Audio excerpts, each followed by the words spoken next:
He just called and told me we're doing family dinner on Sunday. My mind goes straight to my mom's face. She'll have this look. This little smirk like she's finally won something. I can't even believe this is my life right now. I'm Lynn. I'm 28. And my fiancé, Steven, is making me choose between him and my own family. Just because my mom and his brother get along a little too well. But let me start from the beginning. Steven and I have been together for 2 years, engaged for 6 months. He's a great guy, don't get me wrong. He works so hard, like 60 hours a week sometimes.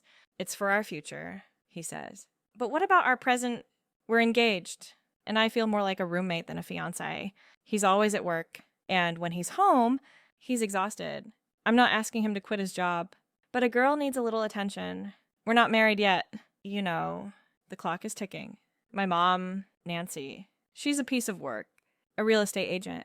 So she's always on. She's intense, but I love her. She's been making a lot of comments lately about Steven and his job. Little digs.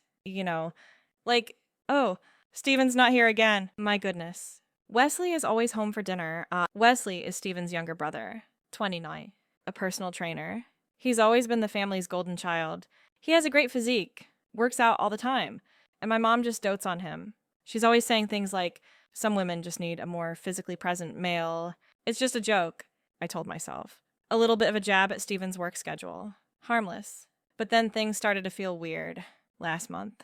I noticed Steven getting all quiet and distant during family dinners. And my phone, it was constantly blowing up with texts from Wesley. He's so different from Steven. Wesley actually listens to me. He asks about my day. He sends me funny memes. And he understands how lonely I am. Nothing inappropriate. Of course, just a little friendly text here and there. It's a breath of fresh air. Honestly, yesterday was the day everything went sideways. My mom invited me over to discuss wedding plans while Steven was at work. Except his crew finished early and he decided to surprise us. I didn't know he was coming. I was at my mom's house. And we were talking, and I was just telling her how I felt. She started on her usual thing about Steven always working and how Wesley is a real man. And I just said it. I told her Steven was distant. And she just ran with it. He's the stronger man, she said. You need a real husband. Someone who'll be there, not just provide a paycheck. I was so tired of pretending. Tired of feeling like I was the only one who saw the cracks in our relationship. And I just said, Wesley's been texting me. I said it just like that. Nothing inappropriate. And that's when Steven walked in. Oh, God. The look on his face. My heart just dropped. My mom, Nancy, she just stood there with this look on her face, like she had just done him a favor. She's so clueless. Honestly, and me, I was so shocked. I just stood there. I tried to explain. Steven, it's not what you think. But he just cut me off. He just said, let me see your phone. The nerve, right? Like I'm some kind of cheater. I clutched my phone close. And my mom, bless her heart, she started screaming about how controlling he was. The irony, I just ran out of the house. He followed me to the car and I just started crying. Not because I was guilty, but because I was so confused. My mom just gets in my head. I told him I'd delete Wesley's number. It's not like it matters. I wasn't doing anything wrong. Later that night, Wesley started blowing up my phone. I ignored him. I wanted some space to think. I told Steven I was going to my sister's place to get away from all the drama, and I did. I just needed to be on my own. It's not my fault. Steven works too much, and my mom just wants me to be happy. Why is everyone making this my problem? I just needed to be alone. I feel like everyone is ganging up on me, and I'm not going to let them. I'm going to do what's best for me. And if that means getting some space from Steven, then so be it. I thought things would get better. That Steven would call and apologize for acting like a total psycho. But he didn't. Instead, he just went silent. The last 3 weeks have been a nightmare. My mom keeps calling, Wesley keeps texting, and Steven is just a ghost. I tried to go out with my friends to clear my head, but it just made me feel more lonely. And then, last Thursday, I was feeling so low, I just needed a friendly face, someone to talk to. I texted Wesley, and he said he was at his place, just hanging out. He invited me over to watch a movie, so I went. I put on a nice dress, something I know he likes, and drove over. I know what you're thinking, but it's not like that. We were just friends. We were just watching a movie and talking, my head on his shoulder, his arm around me. We were just comfortable, and then Steven showed up. He just walked right into Wesley's apartment, like he owned the place.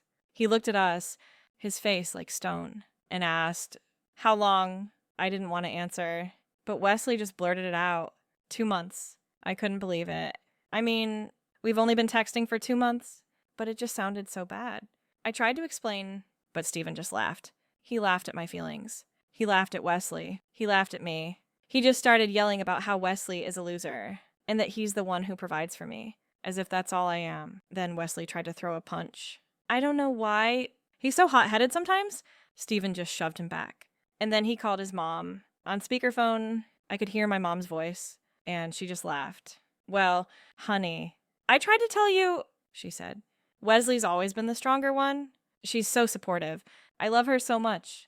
But Stephen, he just went nuclear. He started yelling at his mom, at Wesley, at me. He was so mean. He even called me a few names. I just stood there, speechless. I packed my bags the next day. I couldn't stay there. I couldn't stay with someone who laughed at my pain, who called me names, who made me feel like I was a joke. I left his engagement ring on the kitchen counter. I wrote a note. I never meant to hurt you. It's true. I never meant to hurt him. I just wanted to be happy. Is that too much to ask? My mom threw a family dinner on Sunday. I went with Wesley. We held hands. He's so sweet to me, so kind. My mom was so proud of us. I think she really thought we'd get married. But Stephen didn't show up. He just stayed home, alone. He's so petty. I feel so bad for him. Honestly, he just can't get over his feelings. He's just so sad and angry and he can't let it go. It's not my fault. I thought everything would work out. That Stephen would eventually come to his senses and realize that I was the one for him, that he would apologize and beg me to come back. But he didn't. He got a promotion at work. He started going out with his friends again. He just moved on. Like it was nothing. I was so mad. How could he just move on so fast? Didn't he love me? Wesley was a total mess. He lost his certification, his business went under, and he even had to move back in with his parents. My mom, Nancy, she lost her job too, and she blames me for it. She says I'm the one who should have kept my mouth shut. My life is a disaster right now. I have no job, no boyfriend, and I'm living in a tiny apartment with my sister. It's not fair. I didn't do anything wrong. I just wanted to be happy. And then Stephen showed up at my family dinner with some girl named Zoe. She's a receptionist. I mean, seriously, a receptionist. I'm so much better than her. I tried to talk to him, to explain everything, but he just ignored me. He just talked about his new promotion and his new car and his new life. And then Wesley lost it. He started yelling at Stephen, and then he threw a punch. But he missed. He missed and he hit my dad's coffee table. He had a shattered nose. And Stephen just stood there, eating his potatoes, watching my life fall apart. It was a joke to him. I tried to get him to see my side of it, to explain how hard all of this was for me. Stephen, I said, can't we just get past this? And he just looked at me, this cold, empty look in his eyes. You made your bed, Lynn. I hope it was worth it. He just shrugged and walked away, leaving me to deal with my bleeding brother and my crying mother. I can't believe he would do this to me. After everything we went through, I just wanted him to fight for me, to show me that he loved me. And he didn't. I'm starting a new job soon, teaching at a school in a different district. I'm just trying to move on. I don't know what I'll do without Wesley. He's my rock, my family. But I need to be on my own. I need to figure out who I am. I'm just trying to survive. I know I made some mistakes, but I'm not a bad person. I'm just a woman who's trying to find her way in the world. And I will get through this. He was gone, and I was alone. The silence in the apartment with my sister was deafening. It was a small, cluttered space, a stark contrast to the home Stephen and I had built together. My sister, she tried to be supportive, but she also made it clear that she thought I had made a huge mistake. He was a good man, Lynn, she'd say, shaking her head. You just didn't see it. I hated it when she said that. I saw it. I just wanted more. The new school year started, and I threw myself into my job. Teaching was a good distraction. The kids were a welcome change from all the family drama. But the gossip? Oh God, the gossip? Parents at the school had heard about the controversy, and I could feel their eyes on me in the hallways, their hushed whispers following me to the teacher's lounge. It was humiliating, but I just held my head high and pretended not to notice. I tried to get over Wesley. It was hard. He was a train wreck, living in his parents' basement, broke and unemployed.